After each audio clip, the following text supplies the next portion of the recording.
Breaking news చూస్తున్నారు. ఇరాన్కు చావు దెబ్బ కొట్టింది ఇజ్రాయెల్. కోలుకోలేని ఎదురు దెబ్బ కొట్టింది ఇజ్రాయెల్. అయితే ఇరాన్లో ఉన్న అతిపెద్ద ఏదైతే ఆయిల్కి సంబంధించిన ఒక పెద్ద క్షేత్రం ఉంటుందో ఆ క్షేత్రం పైన ఇజ్రాయెల్ దాడి చేసింది. ఇది ఇరాన్కు కోలుకోలేని ఎదురు దెబ్బ.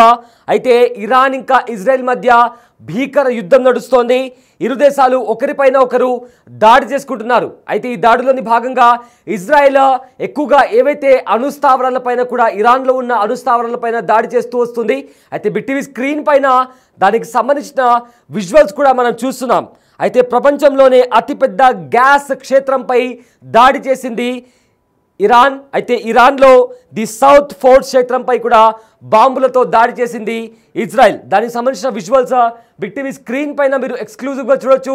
అక్కడ దాడి జరిగిన తర్వాత పెద్దగా పేలుళ్లు సంభవించాయి అండ్ పెద్దగా మంటలు కూడా ఎగిసిపడి అక్కడ దట్టమైన పొగలు కూడా అలుముకున్నాయి. అయితే ఒకసారి ఇజ్రాయెల్ ఆ దాడి చేసి గ్యాస్ స్టేషన్ పైన దాడి చేసిన తర్వాత ఎలాంటి దృశ్యాలు అక్కడ నెలకొన్నాయో ఒకసారి ఆ విజువల్ చూద్దాం.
ఎస్, చూసారు కదా ఎలాంటి ఘటనలు అక్కడ, ఎలాంటి సిచ్యువేషన్ అక్కడ నెలకొందో కూడా మనకు చాలా స్పష్టంగా కనిపిస్తోంది. అయితే ఇరాన్ను చావు దెబ్బ కొట్టింది ఇజ్రాయెల్. ప్రపంచంలోనే అతిపెద్ద గ్యాస్ క్షేత్రంపై దాడి చేసింది. అయితే ఇరాన్లోని ది సౌత్ ఫార్స్ క్షేత్రంపై బాంబులతో దాడికి దిగింది ఇజ్రాయెల్. అదేవిధంగా మిసైళ్లతో కూడా మిసైళ్ల దాడితో బాంబుల్లాగా ఆ గ్యాస్ ట్యాంకర్లు కూడా పేలుతున్నాయి. అయితే ఒక్క చోటే 12 మిలియన్ క్యూబిక్ మీటర్ల గ్యాస్ నిల్వ ఉంది. ఎగ్జాక్ట్గా అక్కడే ఇజ్రాయెల్ దాడులు చేసింది. అయితే ఈ కేంద్రం నుంచే ఇరాన్కు 66% గ్యాస్ సరఫరా అవుతుంది. అదేవిధంగా పలు దేశాలకు 77 మిలియన్ టన్నుల గ్యాస్ సరఫరా చేస్తుంది ఇరాన్. అయితే అణుశుద్ధి కేంద్రాలపై కూడా ఇప్పటికే దాడి చేసింది ఇజ్రాయెల్. గ్యాస్ నిల్వ కేంద్రంపై దాడితో ఇరాన్కు ఆర్థికంగా చావు దెబ్బ అని చెప్పుకోవచ్చు. అయితే విద్యుత్ సంక్షోభాన్ని ఎదుర్కొంటుంది ఇరాన్. సో ఇప్పటికే ఇజ్రాయెల్ దాడుల దెబ్బకు ఇరాన్ కూడా దిగొచ్చింది. ఇజ్రాయెల్ దాడులు ఆపేస్తే తాము కూడా ఆపేస్తామంటూ కూడా ఇరాన్ విదేశాంగ మంత్రి అబ్బాస్ కూడా ఇప్పటికే ప్రకటించారు. అయితే ఇరాన్ ఇంకా ఇజ్రాయెల్ మధ్య పరస్పరంగా దాడులు చేసుకుంటున్నాయి. సో ఇప్పటికే ఇరాన్ కూడా చెప్పినంత పని చేసింది. ఇజ్రాయెల్పై అత్యాధునిక మిసైల్స్ ప్రయోగించింది ఇరాన్. అయితే ఆ దేశానికి చెందిన ఇజ్రాయెల్ పైన ఏదైతే కొన్ని మోడర్న్ మిసైల్స్తో కూడా దాడి చేసింది. అయితే ఆ దేశానికి చెందిన ఒక న్యూస్ ఏజెన్సీ, అంటే ఒక ఇంటర్నేషనల్ ఏజెన్సీ కూడా ఈ విషయాన్ని ధృవీకరించింది. ఆదివారం ఇరాన్ జరిపిన మిసైల్ దాడిలో హాజ్ ఖాసిం గైడెడ్ బాలిస్టిక్ మిసైల్ను కూడా వినియోగించారు. ఇరాన్ రక్షణ మంత్రి అజీజ్ నసీర్జాదా మే 4న ఓ కార్యక్రమంలో మాట్లాడుతూ తమ వద్ద సరికొత్త బాలిస్టిక్ మిసైల్ సిద్ధమైందని కూడా ప్రకటించారు. అది అమెరికా థర్డ్ ఏదైతే ఆ మిసైల్ వాళ్ళు తయారు చేశారో అది ఎలాంటి టార్గెట్ అయినా ఛేదించగలదంటూ కూడా వాళ్ళు ప్రకటించారు. అయితే ఈ సరికొత్త మిసైల్ రేంజ్ 1200 కిలోమీటర్లుగా ఉంటుందంటూ కూడా ఇరాన్ పేర్కొనింది. దీన్ని వార్ హెడ్ తన గమనాన్ని మార్చుకోగలదని, అందుకే ఎయిర్ డిఫెన్స్ వ్యవస్థలను ఛేదించిందని కూడా వెల్లడించింది. దీనిని IRGC Quds Force General Qasem Soleimani పేరు పెట్టినట్లు కూడా చెప్పింది.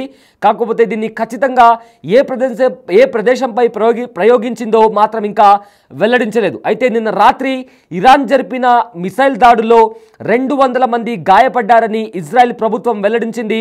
అదేవిధంగా బెట్ యో ప్రాంతంలో దాదాపు 37 మంది ఆచూకీ గల్లంతైందని ఆ దేశ మీడియా కూడా పేర్కొనింది.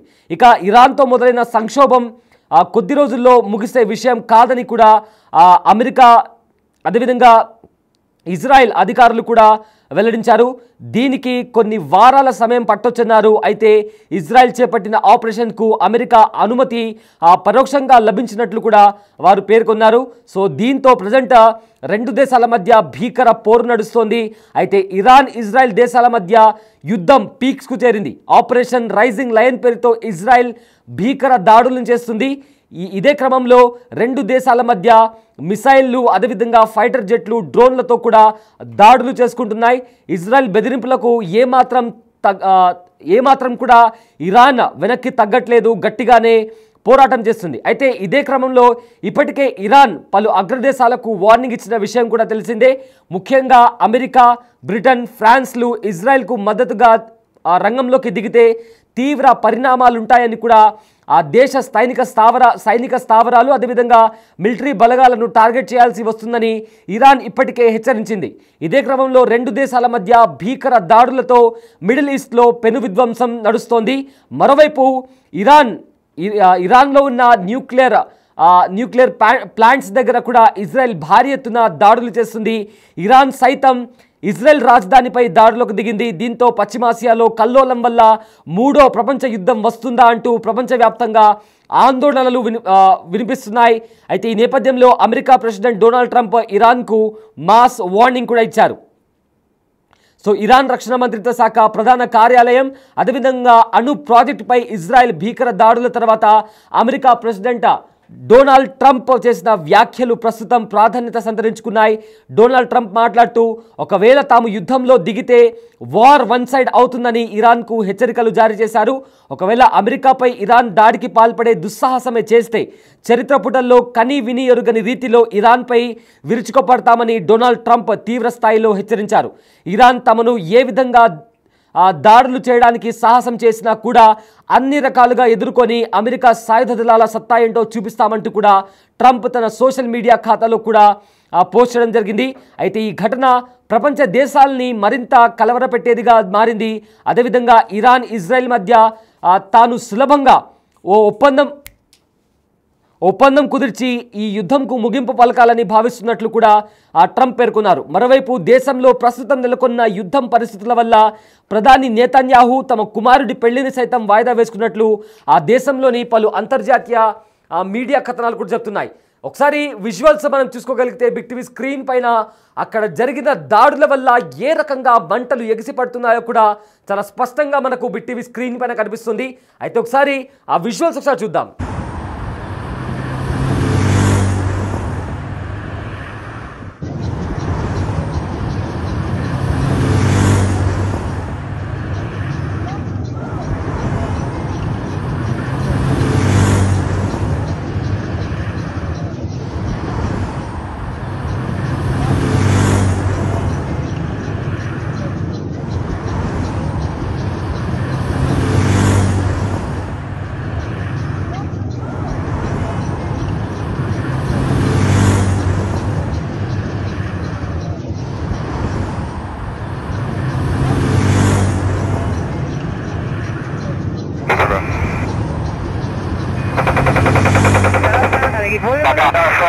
Apalah.